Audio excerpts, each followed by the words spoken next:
John chapter 19. Pilate then took Jesus and scourged him, and the soldiers twisted together a crown of thorns and put it on his head, and put a purple robe on him. And they began to come up to him and say, "Hail, King of the Jews!" and to give him slaps on the face. Pilate came out again and said to him, "Behold, I am bringing him out to you, so that you may know that I find no guilt in him." Jesus then came out, wearing the crown of thorns and the purple robe. Pilate said to them, "Behold the man." So when the chief priests and the officers saw him, they cried out, saying, "Crucify! Crucify!" Pilate said to them, "Take him yourselves and crucify him, for I find no guilt in him." The Jews answered, "We have a law, and by that law he ought to die, because he made himself out to be the Son of God."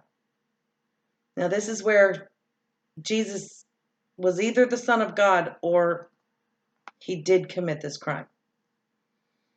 Therefore, when Pilate heard this statement, he was even more afraid, and he entered into the praetorium again and said to Jesus, "Where are you from?" But Jesus gave him no answer. So Pilate said to him, "You do not speak to me? Do you not know that I have authority to release you and I have authority to crucify you?" Jesus answered, "You would have no authority over me unless it had been given you from above. For this reason, he who delivered me to you has the greater sin." As a result of this, Pilate made efforts to release him. But the Jews cried out, saying, "If you release this man, you are no friend of Caesar.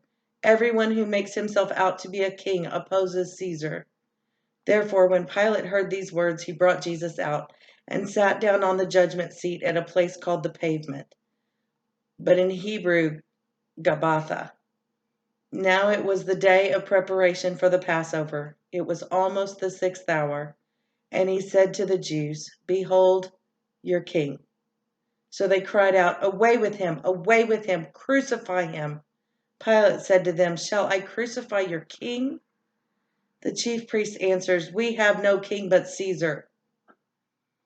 Verse 16. So he then handed him over to them to be crucified. They took Jesus, therefore, and he went out, bearing his own cross, to the place called the place of the skull, which is called in Hebrew Golgotha. There they crucified him, and with him 2 other men, one on either side, and Jesus in between. Pilate also wrote an inscription and put it on the cross. It was written, "Jesus the Nazarene, the King of the Jews." Therefore many of the Jews read this inscription, for the place where Jesus was crucified was near the city, and it was written in Hebrew, Latin, and in Greek. So the chief priests of the Jews were saying to Pilate, "Do not write the King of the Jews, but that he said, 'I am King of the Jews.'" Pilate answered, "What I have written, I have written." Then the soldiers, when they had crucified Jesus, took his outer garments and made 4 parts, a part to every soldier, and also the tunic. Now the tunic was seamless, woven in one piece. So they said to one another, "Let us not tear it, but cast lots for it, to decide whose it shall be." This was to fulfill the scripture, "They divided my outer garments among them, and for my clothing they cast lots." Therefore the soldiers did these things. But standing by the cross of Jesus were his mother's sister, Mary, the wife of Clopas, and Mary Magdalene. When Jesus then saw his mother and the disciple whom he loved standing nearby, he said to his mother, "Woman, behold your son." And he said to the disciple, "Behold your mother." From that hour the disciple took her into his own household. After this, Jesus, knowing that all things had already been accomplished to fulfill the scripture, said, "I am thirsty." A jar full of sour wine was standing there. So they put a sponge full of sour wine upon a branch of hyssop and brought it up to his mouth. Therefore, when Jesus had received the sour wine, he said, "It is finished."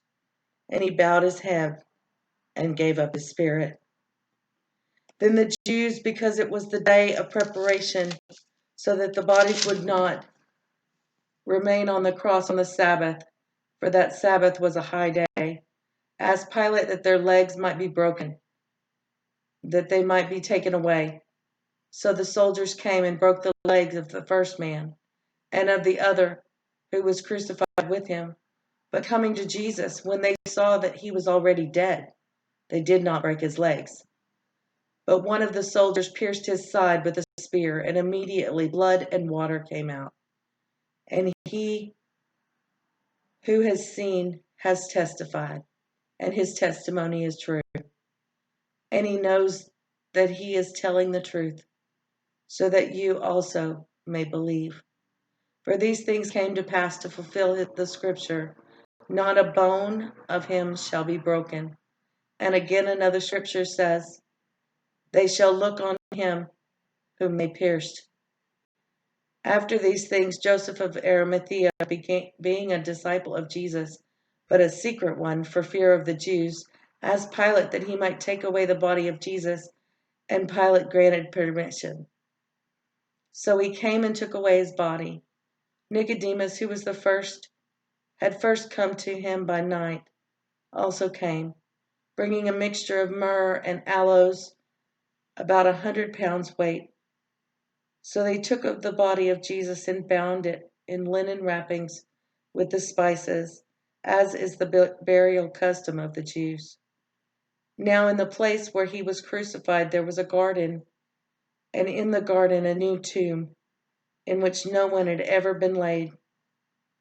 Therefore, because of the Jewish day of preparation, since the tomb was nearby, they laid Jesus there.